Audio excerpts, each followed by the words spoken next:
Does it make sense to buy Sphere Finance now after this large crash? You've probably watched the video by Jesse. You might have even watched the critics. A lot of people try to now jump on this blame bandwagon, right? Jesse Eckel pumping and dumping. Is there any truth behind this? We are going to look at the tokenomics. We are going to look at data. So without further ado, let's jump right in.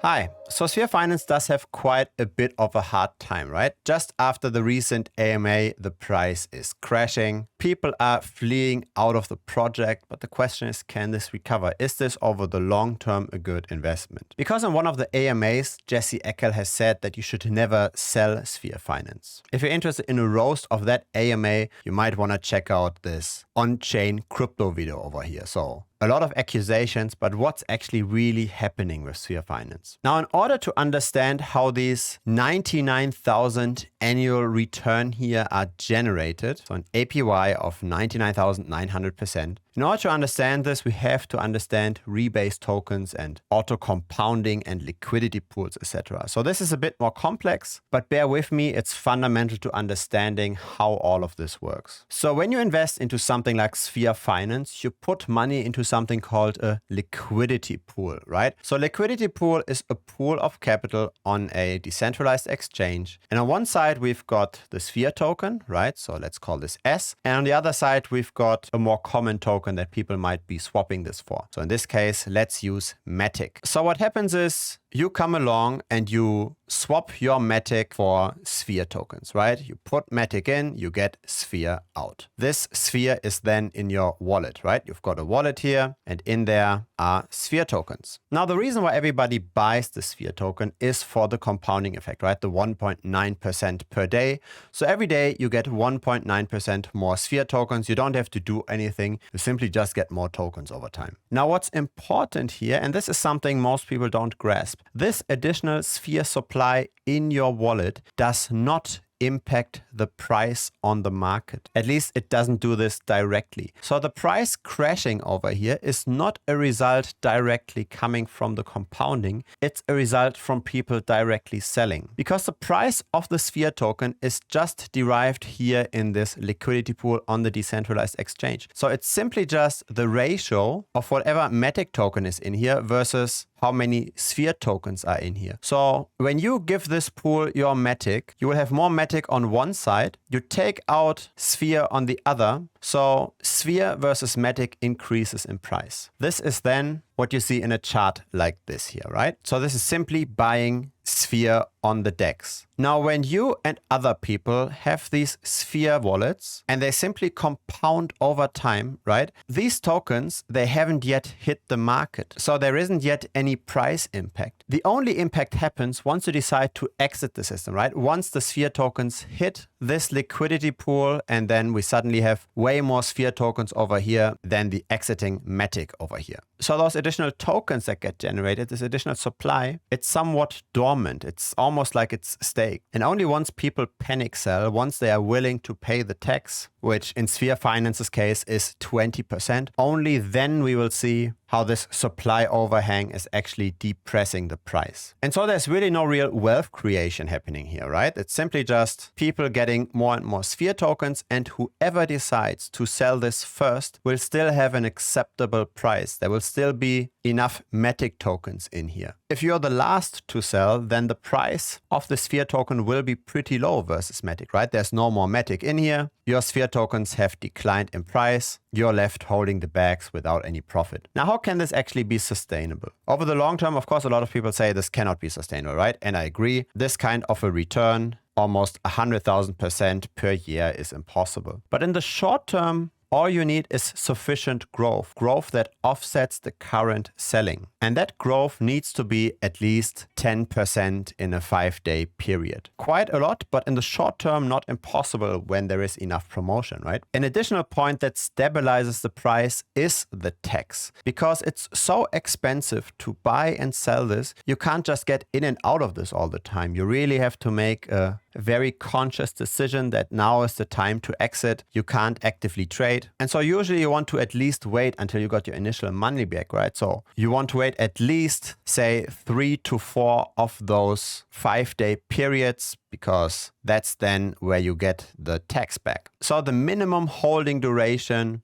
just to be break even is around 20 days. So you've got a delay here. You've got some kind of a buffer that stabilizes the price, where the supply that's in those wallets doesn't yet hit the market that quickly, depressing Sphere versus Matic in this case. And so what we've established now is that the price is really just a reflection of what people are currently doing, how they're buying and selling. It's not a reflection of how much dormant supply there is. And I tried to find this out actually, how much Sphere is already in the hands of all of those wallets compounding regularly versus how much money is currently in the liquidity pool. Because the liquidity spheres, they don't increase, right? This pool is pretty much fixed, and the Sphere balance here only increases or decreases with the trading. That's different to the Sphere balance of all the wallets down here, right? This increases over time. Now, how much of this dangerous, dormant, quickly growing supply is there versus how much money is in the liquidity pool? We can actually find this out. Or at least I tried to find this out. So first of all, here on CoinMarketCap, we see a total supply of 5.2 billion Sphere. Now, when we go to Polygon Scan, we see 9.2 billion. So almost double of that. Now, what's interesting is this is a very constantly updating number. So when I looked at this before, here we had 9.2287. Here we got 9.2232. So this was just a few minutes apart from one another. So this number here does regularly increase. So we know there are currently 34,000 holders of Sphere, and the current supply is this 9.2 billion roughly. At least that's my best estimate. I would rather go with this number than with this number over here. So that's the Sphere, that's the money in the wallets plus in the liquidity pool. Now, how much Sphere is only in the liquidity pool, right? How much Sphere is in here determining the current price? Because we want to get the ratio, right? We want to know what's here dangerously dormant versus how much Sphere moves the price. The more here is, the more dangerous this is, right? And we already know this green area plus this red area is 9.2 billion. Now, how much is the green area, the part in the liquidity pool?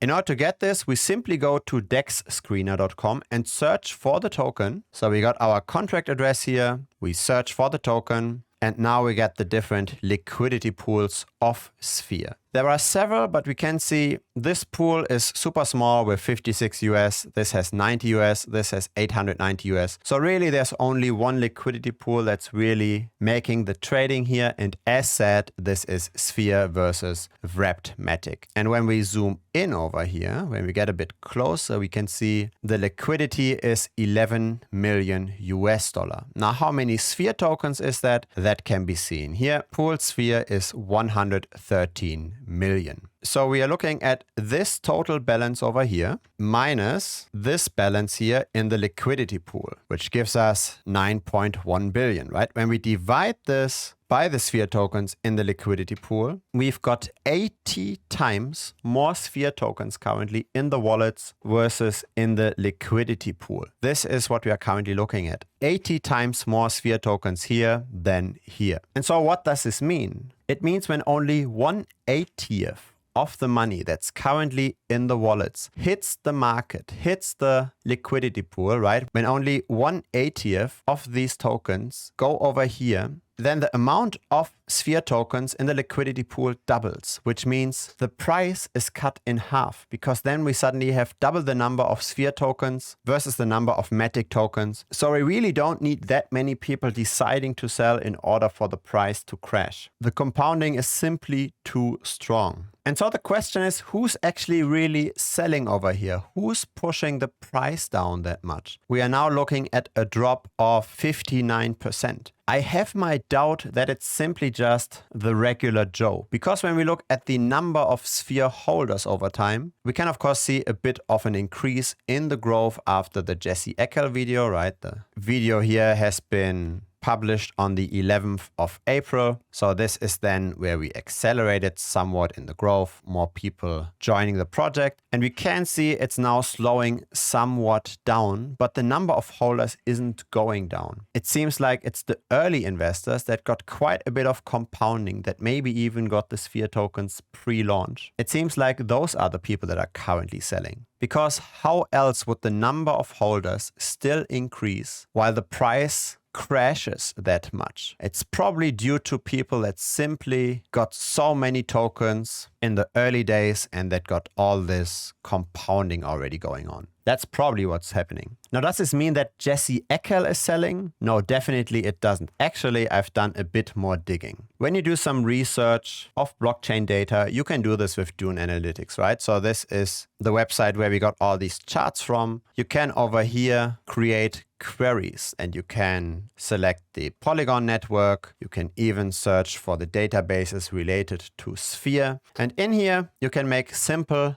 SQL queries. You can simply query the blockchain data. Usually handling blockchain data is pretty complex, right? But with Dune Analytics, it's pretty straightforward. Simply search for this within Google, how to set up these queries. Once you do, you might get an idea of what these early investors currently do, right? You can check those balances, you can check the wallets. And my feeling, my impression after that analysis, which by the way is published to the premium members of Bitcoin Strategy. I'm not going to publish all this information here just on YouTube. But if you look at the data very closely, it's very likely that you're also coming to the conclusion that Jesse Eckel is still involved. It even looks like he heavily doubled down before publishing this video. So my impression is it's not Jesse Eckel that's currently pumping and dumping. He's obviously pumping, but I don't think it's him who's selling over here. I also don't think it's just the recent investors that just got in through the hype of Jesse. I think it's other people that might have gotten on the whitelist and that simply think that the AMA that the team has published isn't that great, right? They didn't sell themselves that well. And so if you feel this video isn't yet fat enough, then you definitely want to check out On-Chain Crypto. I'm not affiliated with him in any way, but I simply find his videos are pretty entertaining. It at least gives a very stark contrast to all the shilling that's usually happening in crypto. So that's why I think it does make sense to have a look at his videos. The only thing I shill over here is the premium membership. So we watch closely what other people are doing. We dive deep into crypto data. We've got backtests on what kind of strategies work and which one don't. So the link to all of that is in the video description. If you decide to sign up yearly, you even get 2 months for free. Now, I've also done a video on Titano. There's a lot of overlap, right? Some people that are in Sphere are also invested in Titano. We have actually anticipated the selling of Jesse before he announced this in the channel. We have discussed this over here. So if you're interested, if it does make sense to hold Titano after Jesse's exit, then definitely check out this video over here. Quite a lot of valuable information there as well. So don't miss that video. See you over there and thanks for watching this one. Bye bye.